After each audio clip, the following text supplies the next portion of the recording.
कह दी हैं जो जरूरी है, बहुत जरूरी है।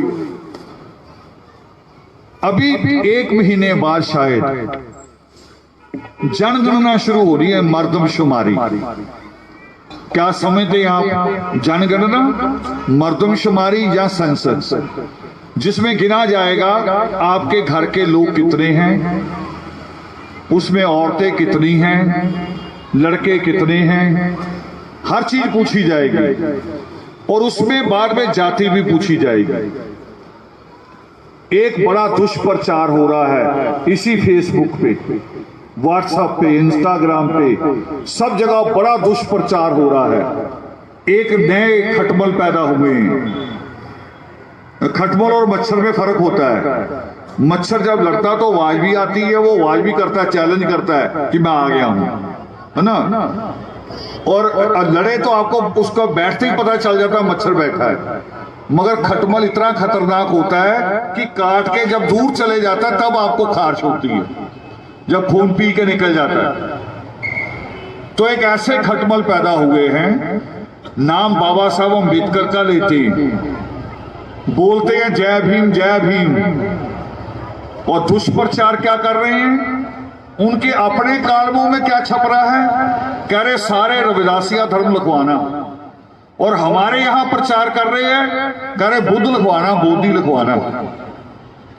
अपने यहां कह रहे हैं कि रविदासिया लिखवाना, हमारे यहां प्रचार कर रहे हैं कि बुद्ध लिखवाना, वाल्मीकि ना लिखवाना। ये गलती नहीं करनी किसी ने भी। ये समझ लो कि अभी जो हमने लड़ाई लड़ी है, 10 साल केस लड़ा हमने सुप्रीम कोर्ट में, और अगस्त में उसका परिणाम आया है कि वाल्मीकि कौम का आरक्षण अलग होना चाहिए।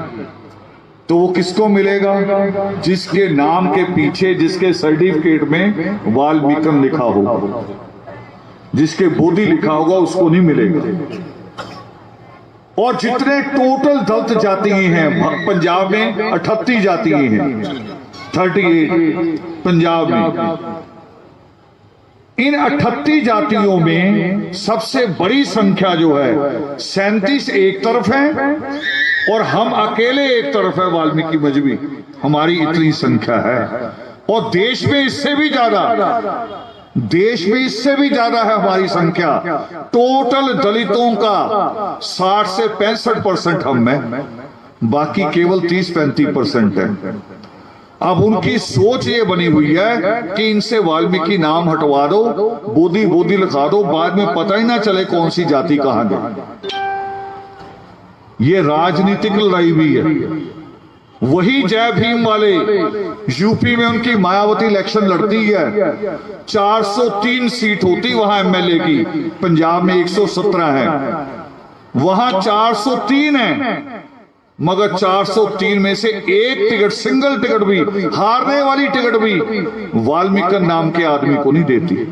ये चैलेंज से कह रहा हूं, ये पूरी दुनिया देख रही है, आ जाए हमसे जहां चाहे बहस कर ले, वाल्मीकि को नहीं देती। और वाल्मीकि कौम बड़ी जज्बाती है, और जज्बाती आदमी की एक बात समझ लो, जज्बाती आदमी दिमाग से कम काम लेता है, अकल से पैदल ही होता है। मगर दिमाग मिला सबको है। अब किससे काम लेना आपने, है ना। कोई अपने बच्चों को समझाते हुए पास बिठा के प्यार से बोल के समझा लेता है, कुछ मिसाल देके, कुछ छांटे ही मारने शुरू कर देता है, काम लेता है किस चीज से काम लेना है। तो आप सोच लो, आपने जज्बात से काम लेना है या आपने दिमाग से काम लेना है। और आके कहते क्या है, आपको कहेंगे, इसलिए बता रहा हूं, आपको कहेंगे आके कि बाबा साहब अम्बेडकर भी बोधि बन गए थे। बाबा साहब अम्बेडकर कभी बोधि नहीं बने, ये भी हमारा चैलेंज है। ओए बैठो बैठो बैठो बैठो, कभी बोधि नहीं बने। कारण बता रहा हूं, अगर मुझे सिख बनना हो, ये फैसला आप देना। अभी मैं गुरुद्वारे जाके कहूं जी मुझे सिख बनना है, मगर साथ में अपनी शर्तें लिख के ले जाऊं, शर्तों में कहूं भी जी केस नहीं रखूंगा, पगड़ी भी नहीं बांधूंगा, नशा भी करूंगा। वो क्या कहेंगे गुरुद्वारे वाले मुझे? वो कहेंगे गेट खुला, वापस चल जा। कहेंगे ना कि नहीं कहेंगे? बताओ। मैं अगर किसी मस्जिद में जाके कहूं कि जी मुसलमान बनना है मगर नमाज नमूज नहीं करूंगा, वो मुझे मुसलमान बनाएंगे? शर्तें किसकी होंगी? जिस धर्म में जाना शर्तें उनकी होती, उनके ग्रंथ में लिखा होता है। वहां लिखा है कि गुरु मान्य हो ग्रंथ, वहां मानना पड़ेगा। मुसलमान बनूंगा तो कुरान को मानना पड़ेगा, वही कायदे करने पड़ेंगे सारे। बाबा साहब अम्बेडकर जब बोधी बने, जिस घटना को ये कहते बोधी बने, बाबा साहब अम्बेडकर 22 शर्तें लिख के लेके गए थे। 22, एक दो नहीं, 22 शर्तें, 22। उसको वो कहते प्रतिज्ञाएं। बच्चों अपने मोबाइल में खोल लेना, गूगल में लिखना बाबा साहब अम्बेडकर की 22 प्रतिज्ञाएं, खुल जाएंगी एक एक। क्या थी वो? कि मैं राम कृष्ण विष्णु ब्रह्मा विष्णु महेश दुर्गा काली किसी को नहीं मानूंगा, ये शर्तें थी। मैं वेदों को नहीं मानूंगा, मैं संस्कृत को ईश्वर की भाषा नहीं मानूंगा। अब जो बुद्ध का तीर्थ है बोध गया, बोध गया ही बड़ा तीर्थ है ना उनका, वहां शिवलिंग लगा हुआ, गेट के अंदर घुसते ही पहले शिवलिंग मिलेगा। तो बाबा साहब की प्रतिज्ञा और वो शिवलिंग हो गए ना अलग अलग। तो बताओ बाबा साहब अम्बेडकर बोधी बने? नहीं बने। उन्होंने जो किया सिर्फ एक शर्त थी उनकी, जो आज मेरी चिंता है, आज मेरी भी है। उनकी केवल एक चिंता थी, वो करे जब मेरा जन्म हुआ, जब जन्म होता किसी का, वो तो बिल्कुल छोटा सा एक जीव होता है, इंसान छोटा सा जीव ही कहेंगे, परमेश्वर ने जीव ही कहा है योग सिस्टम में। वो करे जीव जब पुरुषार्थ करता है तब पुरुष बनता है, उससे पहले वो जीव ही होता है। जो खाली खाया पिया कमाया, खाया कमाया खाया सो गया, तो जीव ही हुआ ना।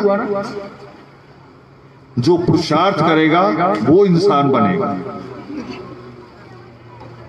तो बाबा साहब अम्बेडकर की चिंता थी कि जब मेरा जन्म हुआ तब पता नहीं क्या रस्में की होंगी, किस पंडित को पूछा होगा, मगर अब करे जब मेरी मृत्यु हो तो कोई पंडित नहीं आना चाहिए।